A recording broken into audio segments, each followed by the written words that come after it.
అంశాలన్నీ కూడా మాట్లాడుకుంటూ వచ్చారు. అండ్ ఇంకొకటి పొత్తుకు సంబంధించి నిర్ణయం వెలువడిన తర్వాత జనసేన క్యాడర్లో పరస్పర భిన్నమైన అభిప్రాయాలు వ్యక్తమవుతున్నాయి. అలాగే ఆయన ఎంపీగా కంటెస్ట్ చేస్తే ఇప్పుడు 24 మంది ఎమ్మెల్యే కంటెస్టెంట్స్ బాధ్యత ఎవరు తీసుకుంటారు? ఎందుకంటే పార్టీ ఆయనే స్వయంగా జనసేననే స్వయంగా ప్రకటించారు. ఏమని?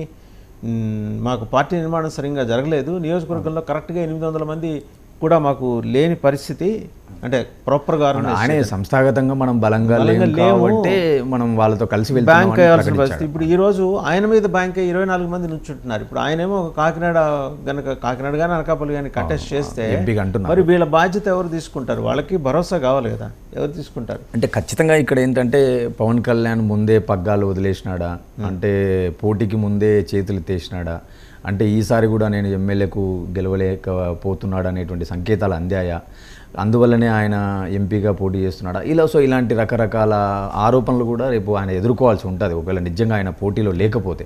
అంటే ఇప్పుడు మనం హైపోథెటికల్గా వస్తున్న వార్తలను బట్టి ఆయన ఉండరు అనే దాని మీద మనం మాట్లాడుతున్నాం. నేనేమంటానంటే ఖచ్చితంగా అక్కడ ఉన్న 24 మందికి భరోసా ఇవ్వాలా, నమ్మకం ఇవ్వాలా అన్నప్పుడు ఖచ్చితంగా పవన్ కళ్యాణ్ గారు అసెంబ్లీకి యాజ్ వెల్ యాజ్ ఎంపీకి రెండింటికి ఏమన్నా బరిలో ఉండేలాగా ప్రణాళికలు కనపడుతున్నాయి. కాకపోతే కేవలం ఎంపీగా మాత్రం పోటీ చేస్తే మాత్రం ఖచ్చితంగా ఎంతో కొంత నిరుత్సాహము లేదా కార్యకర్తల్లో లోనవుతారు. అంటే ఆల్రెడీ ఇక్కడ మనకు 2014లో పవన్ కళ్యాణ్ అభ్యర్థులు పెట్టకపోవడం వల్ల టీడీపీకి ఒక అడ్వాంటేజ్ జరిగింది.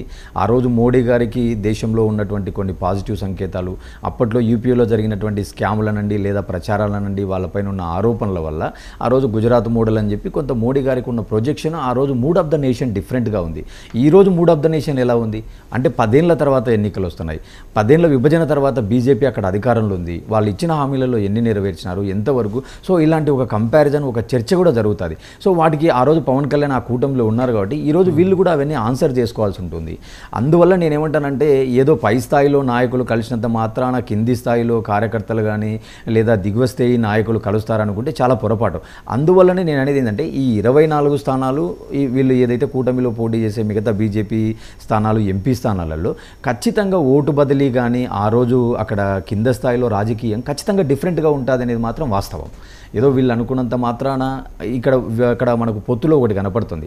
అంటే మొదటి నుంచి చంద్రబాబు నాయుడు గారు కానీ లేదంటే పవన్ కళ్యాణ్ గారు కానీ బీజేపీ కానీ వాళ్ళు ఏమనుకున్నారో వాళ్ళ ప్రకారం, వాళ్ళ వ్యూహాల నుండి, వాళ్ళ సీట్ల షేరింగు, వాళ్ళ సంఖ్యా ప్రకారం, వాళ్ళు అనుకున్న ప్రకారం వాళ్ళు సాధించారు. కానీ కింది స్థాయిలో నాయకులు, వాళ్ళ కోసం పనిచేసినటువంటి ప్రజలు, ముఖ్యమైనటువంటి ఎమ్మెల్యేగా ఆశించిన అభ్యర్థులు ఎలా సహకరిస్తారు, గ్రౌండ్ వర్క్లో ఎంతవరకు అనేది కూడా క్రియాశీలకం అనేది నా భావన. రామ్నాథ్ గారు